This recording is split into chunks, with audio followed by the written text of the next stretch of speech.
dhumaatii uummata keenyaa horroo guduruu Wallaggaa fi Wallagga Bahaa ilaalchisuun ibsa ABO'n kenne.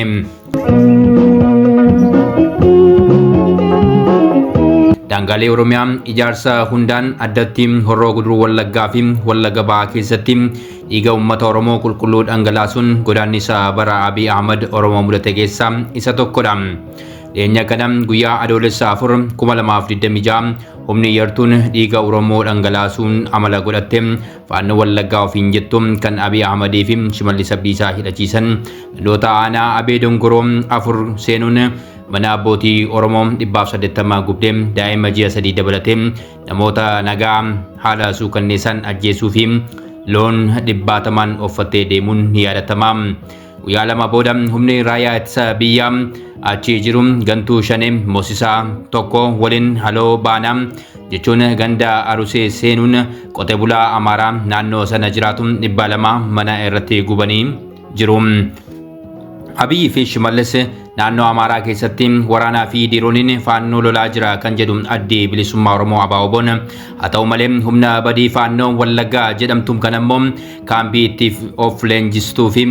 kennanii fi jiraachisaa akka jiran dhugaa hundiyyuu beeku ta'uu fi garee kana jalqaba kan uume ammas jiraachisaa kan jiru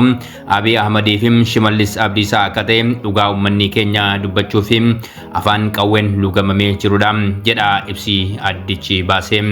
Kumaarri Abiy fi Shimallis ifadha kan jedhu addi bilisummaa Oromoo ABO'n karaa tokkoon humna badii kanaan dhaqii mana Oromoo gubii jechuun bobbaasuun bulanii immoo Oromoon dhume kottaa haloo bahaa jechuun gantoota shanii waliin sassaabamanii mana qotee bulaa Amaaraa gubsiisuu jedha ibsi addi bilisummaa Oromoo ABO'n baase. Faannoo Wallaggaas taatee gantuun shanee meeshaa siyaasaa OPDO Abiy Ahmed ta'uu ABO'n hubachiisee jira. Oromoo fi Amaaraa baraan wal nyaachisaa ofii aangoo irraa bubbuluuf bobbaafatanii jechuun inni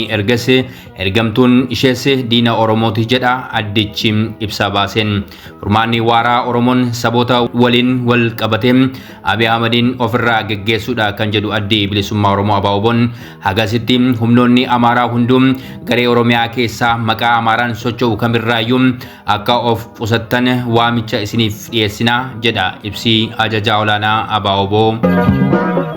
Adoolessaa 10 2026.